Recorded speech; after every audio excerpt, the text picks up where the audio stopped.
Another celebrity has entered the ICO endorsement field. Major key. This time, it's Snapchat star DJ Khaled. What is a bad coin worth? And Travis and I open the bad crypto lexicon of crypto terminology so that you know what all these crazy words mean. Got FOMO or FUD?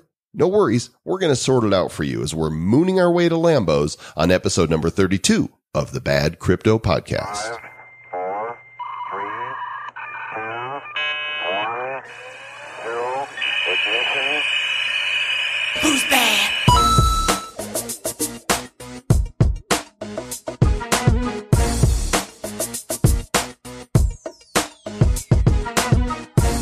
Got FOMO? YOLO. And hello. Hello. Travis Wright, how you doing? I am doing well.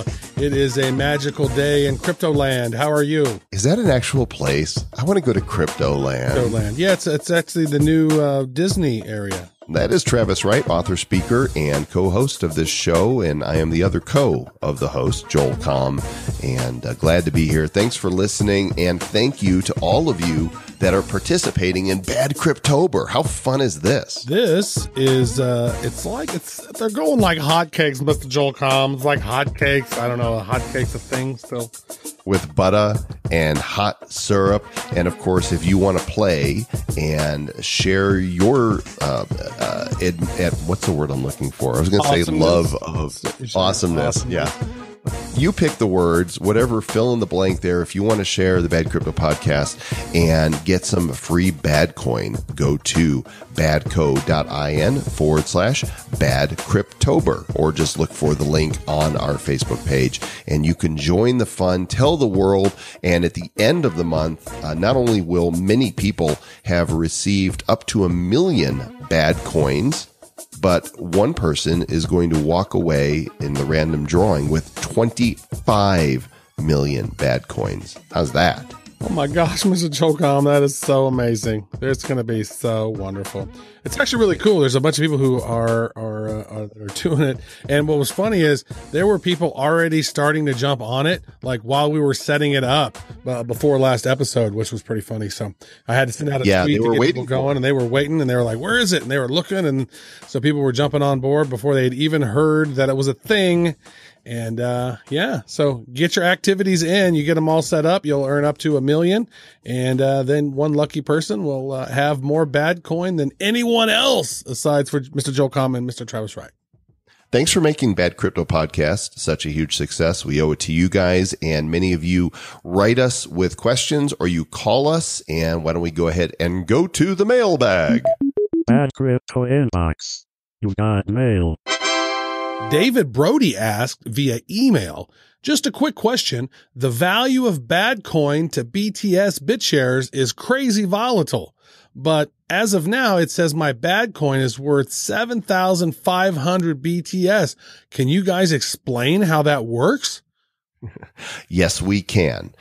If people were actually buying and selling quantities of BADCOIN, then you might be able to get that much for it, right? There's been a handful, just a few people have transacted with BADCOIN on the BitShares DEX, really just for fun, right? Yep.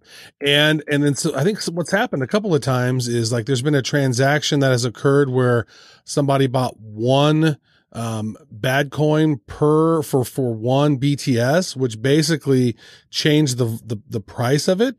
And actually, yes, we were paying one. I don't know. It's crazy when you see this happen. Like somebody bought one BADCOIN for 85 BTS.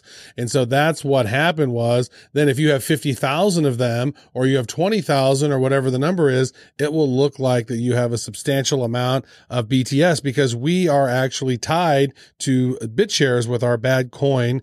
And I believe when we set it up originally, like one BADCOIN was worth 100 or 100 BADCOIN was worth one BitShares, or 1,000 BADCOIN was worth one BitShares or something. I don't even remember what it was originally, but that's what it is. Yeah, it's funny if you go to the BitShares DEX and on the right side where it says find markets, click that and then type the asset name BADCOIN, and it will come up and show you the volume for, I guess, the past 24 hours. And the volume on BADCOIN has actually been 919.197 BADCOIN. And so there are people that have buy orders in. There's people that have sell orders in.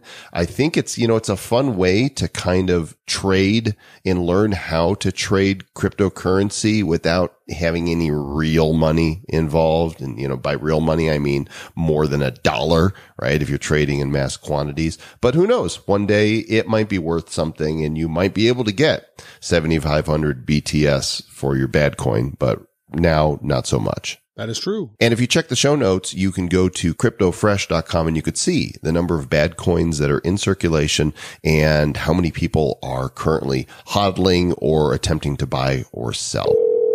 Bad crypto voicemail. You have one new message. Hey guys, this is Andrew from Hershey, Pennsylvania. I originally got bit by the crypto bug pretty badly, and you guys have been a great resource to help me figure out how to cope in a post-crypto world. So I'm loving the podcast so far. Anyway, I was curious about your opinion of proof of stake as opposed to proof of work. Thanks, and stay bad. And thanks for the question, Andrew. We appreciate that. And Travis has got the phone number that any of you can call at any time and ask questions. What is that number? Yeah, you got a question, you have a tip, you have, you want to insult Joel. The number is 708-885-9030. You call it up and we will not answer. It will be a voicemail. Operators are standing by. And again, if you leave like a really, really, really, really long voicemail, we probably won't answer it or Delete. play it. So try to keep it around a minute or so, because that's what we like. We have short attention spans. Brevity is the soul of wit. And there was something in Andrew's question about proof of stake. To me, that's like, if the stake is on the plate, there's the proof. I'm not sure. And then the proof of work would be working on that stake. I'm now hungry. All of a sudden, I'm now thinking of going to Applebee's and getting a Bourbon Street steak. And we're not even sponsored by Applebee's, so you get the free plug. Those Bourbon Street steaks are delicious. I really enjoy those. Let's actually address these terms. Okay. Proof of work versus proof of stake. These are different ways that the blockchain verifies that a transaction on the ledger is legitimate. I really didn't know the difference and had to go out there and search for it. And I found the answer on Quora. And a guy named Joshua from trustedcoin.com says proof of work and proof of stake are consensus techniques involved with choosing who gets to forge the latest block. So proof of work is based on one CPU gets one vote, while proof of stake is one coin, one vote. Joshua goes on to say, in other words, with proof of work, miners with powerful computational resources earn transaction fees and block rewards. With proof of stake, miners who possess lots of the currency earn these rewards. So there's, some people are for one way, some people are for other. Some say that the proof of stake is the rich get richer type of mentality. And so they like proof of work, that the computer has done the work more. And so some coins work with proof of work and some are proof of stake. And there's a couple links in the show notes for you. That is true. And we also have a really great infographic in our show notes as well from Block Geeks. And Block Geeks has a bunch of really great guides on all types of different topics. And it showcases that it really shows it very nicely. Proof of work is a requirement to define an expensive computer calculation, also called mining. Proof of stake is the creator of a new block is chosen in a deterministic way, depending on its wealth, also defined as stake. So you can go through that. It has a few different pictures and what it all means. I like pictures. Again, Andrew, thanks for that question. And incidentally, the topic of today's feature is about definitions and terms related to blockchain and cryptocurrency. So we're going to get to that after the news.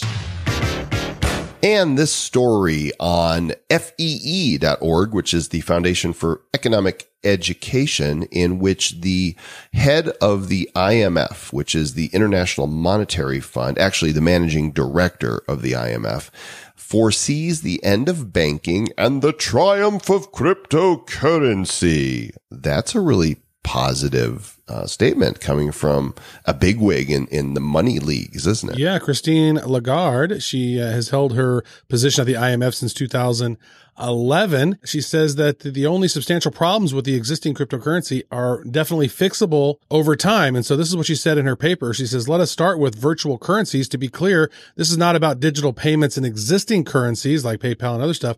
Virtual currencies are a different category, and they provide their own unit of account and payment systems. These systems allow for peer-to-peer transactions without central clearinghouses, without central banks, which is great. And for now, central virtual currencies such as Bitcoin pose little or no challenge to the existing order of fiat currencies and central banks. That's what she's That's wrong. what she said. Yeah, but she's wrong. Why? Because they are too volatile, too risky, too energy intensive, and because the underlying technologies are not yet scalable. However, a lot of those things are being addressed over time. So we have the link to that in the news, in the show notes. And so you can read her full statement. You can read her full paper there. So it's pretty interesting. She's half right. She's half right. The half right part is that ultimately crypto, has got a bright future. What she's wrong about, they pose no challenge to central banks. Unless she knows something we don't know. She is with the IMF. Yeah. So.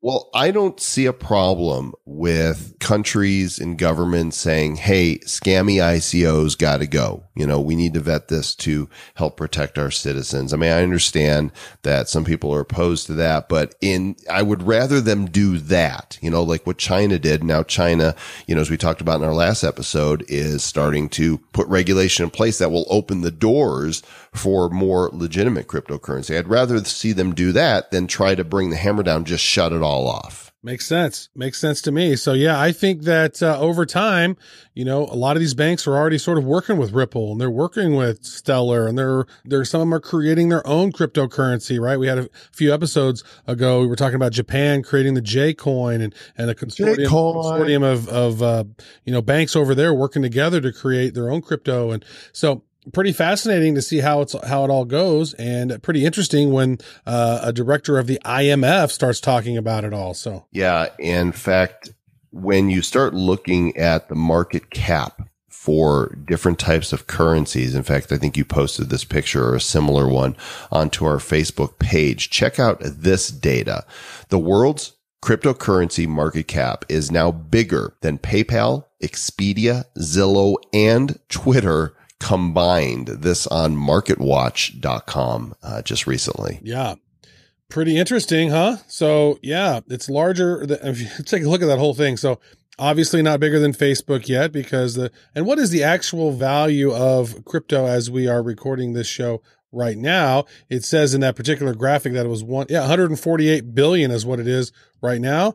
It's at 143 billion on that particular one. So yeah, bigger than PayPal, Expedia, Zillow, Groupon, all of those. And of course, Facebook is still 3.5 times bigger than all cryptocurrencies combined. Even though we did have a bit of a volatile September, things are looking pretty good in bad Cryptober. Yeah, the state of the market looks pretty favorable to me, but that doesn't mean that there aren't issues out there. And it was just about a week or so ago, I heard some concerns that people had about Tether. Tether is a token that's backed by US dollars in a bank account, which is why if you look at Tether, you'll see that the price fluctuates. This is a crypto, but it fluctuates between about 99 cents and $1.01. Pretty much one Tether is equal to $1. And so there's some people in crypto that will sell their crypto, and while they don't have a place, something else they want to buy with it, they park it in Tether. But there's a story that came out in Forbes that kind of echoed some of the concerns I heard about a week or so ago. Kyle Torpy, a contributor to Forbes.com, writes, this US dollar-backed token issued on Ethereum is a ticking time bomb. Ooh. Yeah, there's some really interesting stuff that's being talked about this particular thing, because it's somehow tied to the US dollar, but they're able to create as many as they want to keep it tied to the US dollar. So it's almost like the more US dollars there are, the more tethers there are. And so they're kind of manipulating the market in some way. I don't fully understand how they're manipulating it all. So what happens when the bad guys use Tether?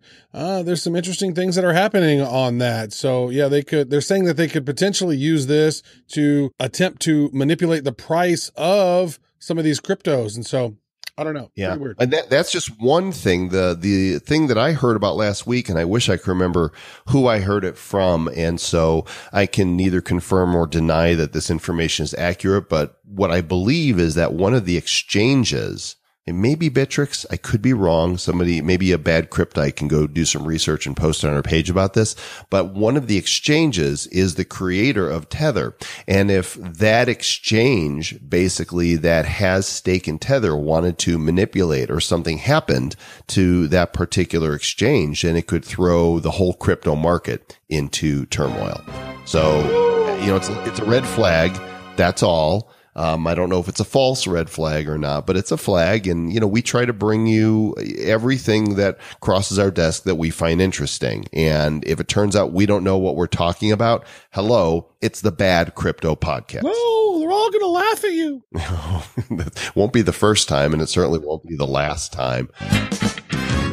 We're seeing more and more celebrities come forward and getting attached at the hip with ICOs. Paris Hilton has one that came out recently, and I just spotted this story from fortune.com about DJ Khaled. Major key. Major key. This crypto thing is off the Chazane, the block Chazane. So what's going on here? He's getting into the crypto pumping and dumping business as well. So he has recently, what is the to be fair, we don't know that this is a pump and dump, which is a term we will address here in our feature. Slap your hand. Oh, bad Travis. But we don't want to impugn anybody or any particular ICO because we don't really know. But this particular initial coin offering that Khaled is pitching is called Centra, CTR tokens. It's a Centra card. It's a debit card, and it's a wallet app. And he wrote on his Instagram account, "I just received my Titanium Centra debit card.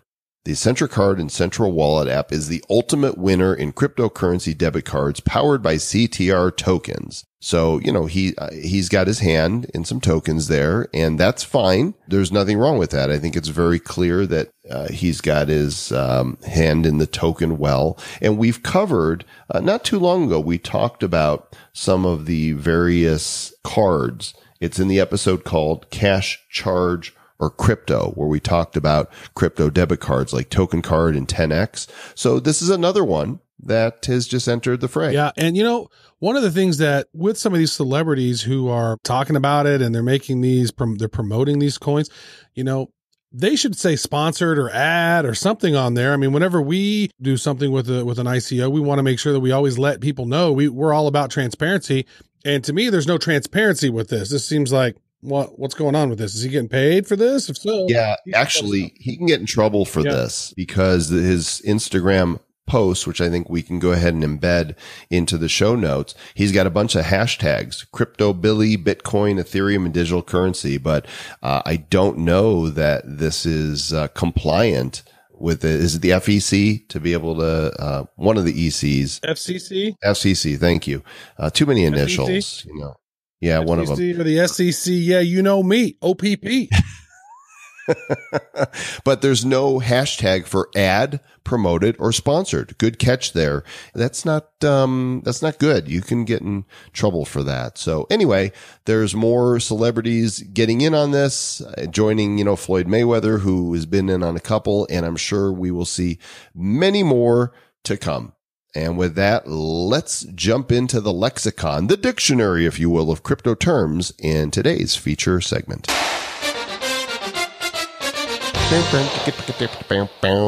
All right. So, this is something that we probably should have had earlier on in the game when we're on episode 32. So what are some of the crypto terms that we should probably know? And if you've made it this far into our show, then you probably already aware of what a blockchain is, right? And but what about a blockhead? Well, we are the blockhead. So I think, part of the reason for going back, it's kind of like, okay, class, let's do a little review here. Let's go back to basics, because not everybody goes back to the first episode. I mean, we have a lot of people writing us and say they binge listen to the show. Like, oh my gosh, I've spent the weekend with you guys. I've listened to 13 episodes, and I'm going, please go outside and take a walk. Yeah. Go have a drink with a friend or something. It's time to purge. Yeah. But some people jump in on the most recent episode. So for those of you that are crypto curious and new, and some that are crypto serious, you might already know this stuff, but we're going to make it more fun anyway. Yes. Let's jump back in with the basics. This whole blockchain term. What is blockchain? Blockchain it's a type of distributed ledger, right? So it is comprised of unchangeable, digitally recorded data in packages called blocks. And so instead of, writing it all out on a sheet of paper or whatever, each block, it is verified. Once it is verified, it is then chained to the next block using a cryptographic signature. That's why we call it cryptocurrency, because of cryptography. And this allows the blockchain to be used like a ledger, and they are open. Everyone who has a node can see the whole entire list of all of the transactions. And that ledger is then shared and accessed by anyone who has the appropriate permissions. So transparent, it is unchangeable, immutable, which means it's almost like I heard this on a Tim Ferriss episode, and it was Tim Ferriss was with Nick Szabo, and they basically called it like, so the blockchain is all these transactions go into the blockchain is almost like where you would see an insect trapped in amber, right? And that amber is in there and it is trapped, and it's like there for like a million years. You can't go in and disturb that or change that in any particular way. So once these transactions have been verified on the blockchain, they are as a insect trapped in amber, and then that's then connected to another block, and then another block, and then you're basically building a big wall of blocks, and it's going to be huge. I actually recently heard a speaker refer to the blocks on the blockchain. He says, imagine it's like a toilet paper roll, with each sheet connected to the next one. And I've decided that that's a shitty description. Immutable is my new favorite adjective. It means unchanging over time or unable to be changed. But that's so strict. I just want, when somebody asks me how you doing, I want to say, I'm immutable. I'm immutable. I'm immutable and intelligible. And so in the blockchain are blocks. So again, with a little toilet paper, sheet or double ply for those of you who know what's up. Blocks are basically the pages in the ledger. This is where, we keep the records. And so each block has the data for these files that are related to this network, and they're permanently stored. And that's what makes it immutable. It's like forever. This is just how it is. There's no changing it. Now, in the blocks, and we're going to talk a little bit about miners in a bit, but since we're talking about blocks, what is a block reward? A block reward. Well, you may have heard of a block reward before. Bitcoin is a block reward. So what happens when the block of transactions has been solved through, the hash, they got to solve this big hash problem, right? This puzzle. Once it's been solved, then it pops out a block reward, and that block reward. Just saw it popping out a little baby reward. Yeah, and originally it was look at your little bouncing baby Bitcoin. Little baby bouncing baby Bitcoin, but actually it was a big litter, because when you originally were doing it, you would get 50 Bitcoin, right? And then it is halved every 210,000 transactions. It halves, and so that has happened. Not once, but twice. Then it was 20. It was 25 Bitcoin per reward. Well, and it doesn't have on transaction. It halves on blocks. It halves on. Yeah. It halves on 210,000 blocks. Right. Yeah. My bad.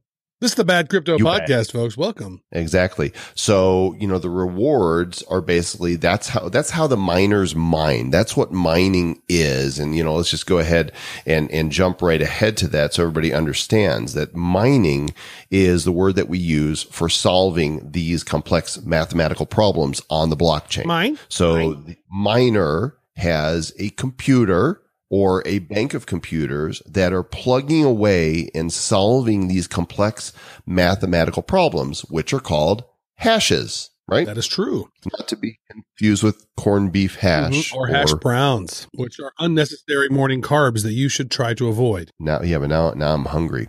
And so the mining reward is what is given to the miners for solving this complex algorithm and adding a little piece of data to the immutable blockchain. See, in case you didn't get this, now you really probably don't, but it might be coming clear to you right now.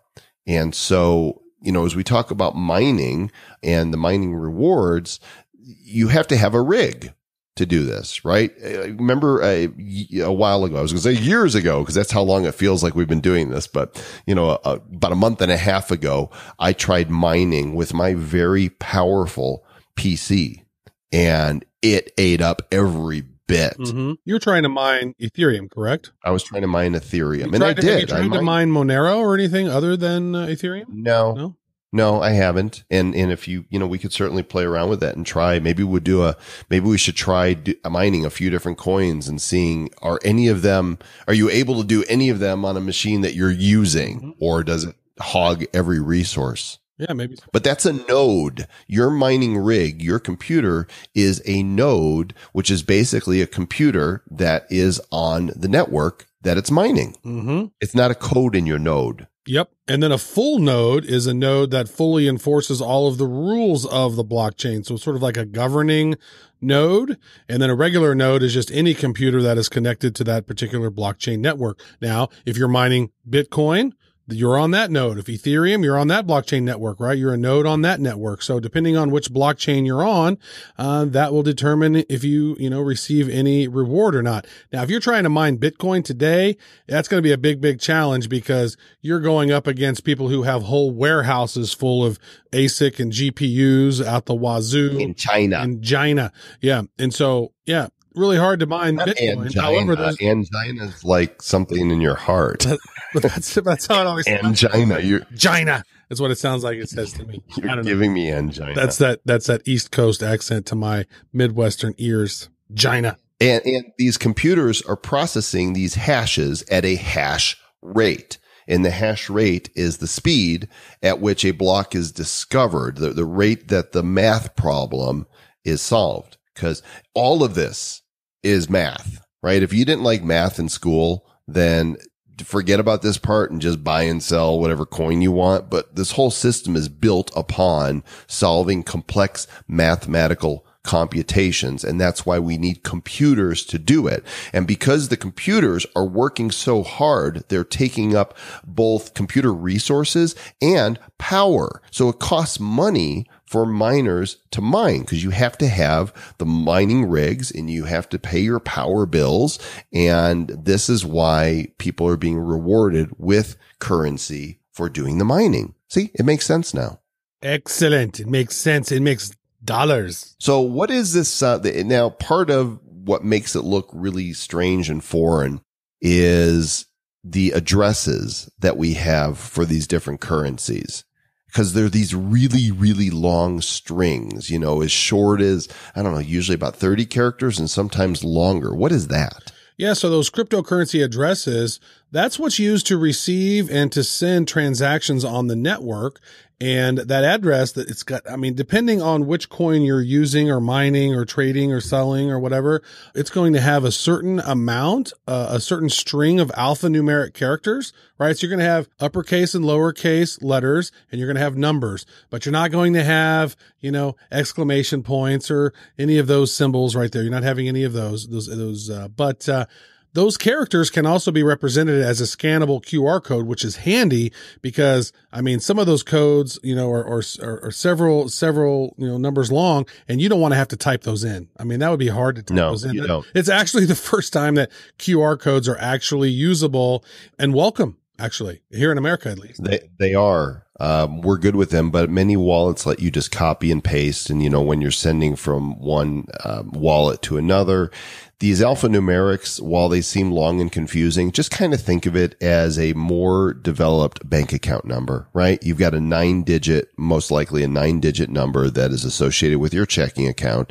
Just see the address for your Bitcoin wallet or whatever currency you're transacting in as being a lettery and numbery, very long account number. Lettery and numbery. See what I did there? Lettery and numbery and capitally. Now, Bitcoin is the primary coin, right? It accounts for probably half the mining that's going on out there. It accounts for a large portion of the crypto market cap, but there is then something called altcoins. And basically, an altcoin is anything that's not a Bitcoin. This might be a good time to mention there was a URL that we saw not long ago that basically showed, it visualized all of the cryptos. What is that link? Yeah, that is cryptomaps.org. I think you discovered this, and this is a really cool visualization of all of the cryptos, basically. It's this, I don't know how to describe it. How would you describe it? It's basically these blocks. They show you blocks, and they show you which coins have the most volume based on market cap, right? And so, Bitcoin has been growing at, like, for example, in the last 24 hours, it has grown less than a percentage, 0.69%. It is $4,370 per Bitcoin, and the market cap of it is about $72.5 billion. And then we see XRP, which is about almost 8 billion in market cap. Ethereum, which is about 28 billion. Bitcoin Cash is about 7 billion. IOTA, which is about 1.5 billion. So it's really cool to kind of click on these and kind of roll over them and see what's what and which ones are growing and which ones are that are falling in price. So pretty fascinating visualization tool right here, actually. Yeah. So. And you could tell from whether they're up or down, the blocks are proportionate in size to how much of the market cap these coins are having, for the most part. I mean, it's not completely accurate, but red, they're down. If they're green, they're up. And if they're really green, they're way up, or if they're really red, they're way down. And if they're black, then I guess it hasn't moved much at all. But I'm rolling over and I'm seeing, each time you roll over one of these, it shows you the coin, the symbol, the name, the current exchange to Bitcoin, the market cap, volume in the last 24 hours. And I'm seeing all kinds of interesting coins I've never heard of. There's Vapors coin. There's Earth coin. There's Sprouts. There's Florin coin. There's Clinton coin. What happened with that one? It's had a $1.14 volume in the last 24 hours. So what happened is, I got it now. It took me a moment there. You can actually click on those different segments there as well. So I clicked on one that had Quantum and 10x Pay and Gnosis and a few other ones in there. It actually has its own little square, like which ones has performed the most in quarter two. And I was able to click on that and zoom in. So pretty cool. If you double click in a few places, you can actually pull in and check it out. I love it. And that's in the show notes for you, as well as all the show notes for all the episodes at badcryptopodcast.com. So that's altcoins. Now, coins are actual currencies, right? They're commodities, but there's also something that are known as tokens. And for example, one token is BADCOIN. And a token is a currency related to a project that is built on the Ethereum network. So Ethereum is its own currency and an altcoin, but tokens are issued via Ethereum. Well, there's also tokens that are on BitShares, which is like BADCOIN is, right? So a token is a digital identity for something that can be owned. Right. Essentially, it's like a little contract, kind of. And so you have one BADCOIN, which is worth very little, nothing, worth less than nothing. But it's a digital identity for something that could be owned, right? So that it can have some value. These things can have value to them. It's not really, and a lot of times they're based on the utility of that particular token, where it's not a currency that is, to be traded and expected to increase in value and all this other stuff. It just has a use case of this token to be used within this certain ecosystem, if that makes sense. And as long as we're talking about Ethereum, there's a term that comes up again and again as to benefit of Ethereum, in that you have these dApps. They are Ethereum-based decentralized applications that use Ethereum smart contracts. And basically, a smart contract is programming code that goes out on the Ethereum blockchain, and it has these if-then type of formulas. For example, in a normal transaction, you would say, okay, Travis, I'm going to send you 1 million BADCOIN, right? But with a smart contract, I could have it coded in that I'll send you 1 million BADCOIN on a condition that takes place. Something else needs to happen for that transaction to be triggered. That's what a smart contract is. That is indeed true. So these are all kinds of different terms and terminology that's going on. And let's talk one more. It's something that all of us have from time to time, something that our vehicles need as well. It's gas. And gas is a measurement roughly equivalent to computational steps for Ethereum. What does that mean? I don't really know. But every transaction is required to include a gas limit and a fee that it is willing to pay per gas. So it's sort of like the reward that miners get. They have the choice of including the transaction and collecting the fee or not. Every operation has a gas expenditure. For most operations, it's 3 to 10 or whatever, some up to 700. I don't really know. Do you have a better definition for gas? Because I still don't really understand it. It doesn't take a lot of gas. Think of the complexity of the transaction. So if I just want to send you Ethereum, that requires a minimal amount of gas. But if there's a smart contract tied to that transaction, well, that takes a little bit more gas to make that happen. It's just a function of how much processing is needed by the Ethereum network to make that happen. And as we finish out with the terms, and there's many more, you can go to the show notes and see links to several sites that have more definitions. Let's take a look at a few of the fun ones, which you will invariably encounter. The first one being FOMO. What does FOMO mean, Travis? Oh, when you're FOMOing at the mouth, it's just like you have rabies? Yeah, exactly. You need to go to the vet. That is fear of missing out, which is why, most people who have a smartphone check their phone about 150 times a day because, oh my God, I might have missed something. Somebody might have tweeted something that I missed.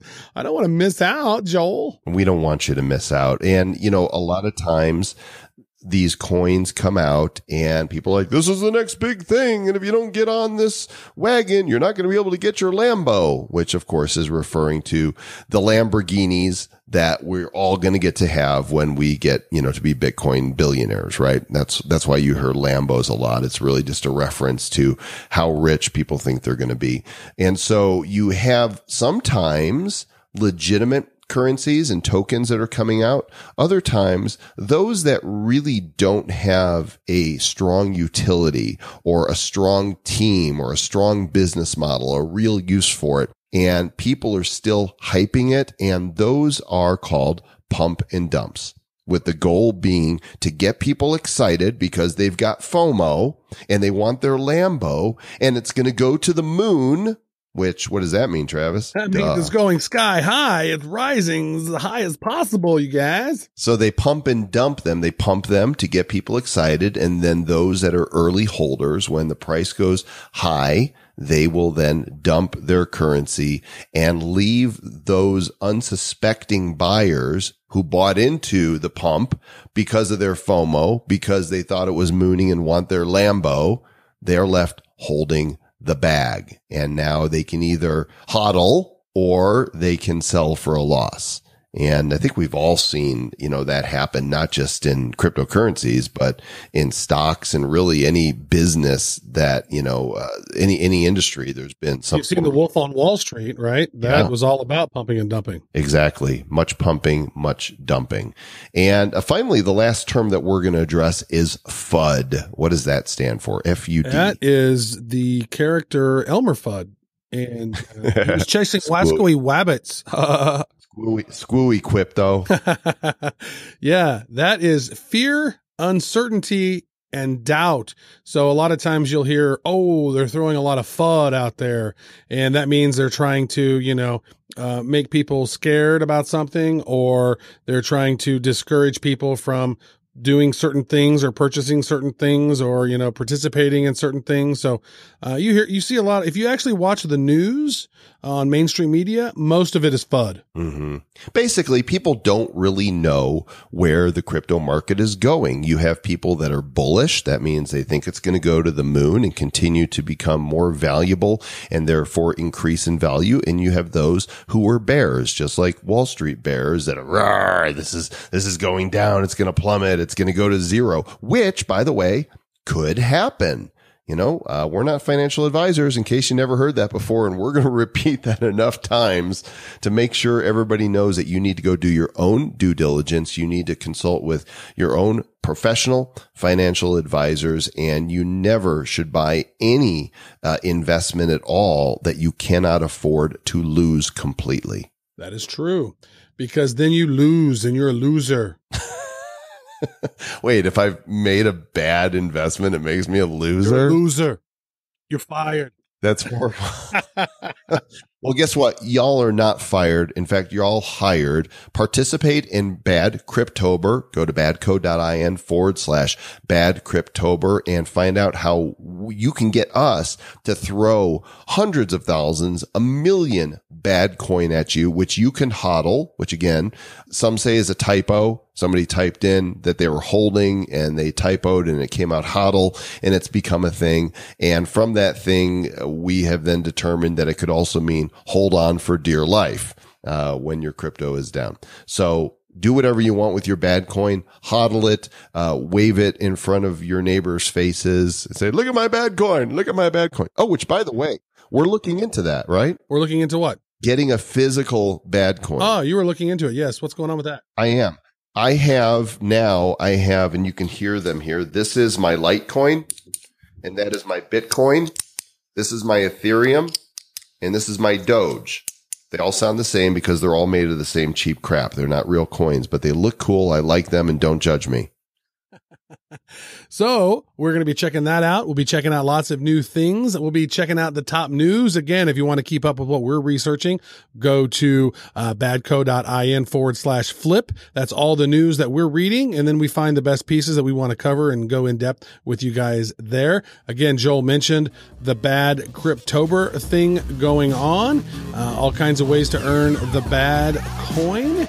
And I believe we have reached the end of this journey, folks. Make sure that you grab your belongings and don't leave anything inside the tram. And stay bad. Who's bad? The Bad Crypto Podcast is a production of Bad Crypto LLC. The content of the show, the videos, and the website is provided for educational, informational, and entertainment purposes only. It's not intended to be and does not constitute financial, investment, or trading advice of any kind. You shouldn't make any decisions as to finances, investing, trading, or anything else based on this information without undertaking independent due diligence and consultation with a professional financial advisor. Please understand that the trading of Bitcoins and alternative cryptocurrencies have potential risks involved. Anyone wishing to invest in any of the currencies or tokens mentioned on this podcast should first seek their own independent professional financial advisor.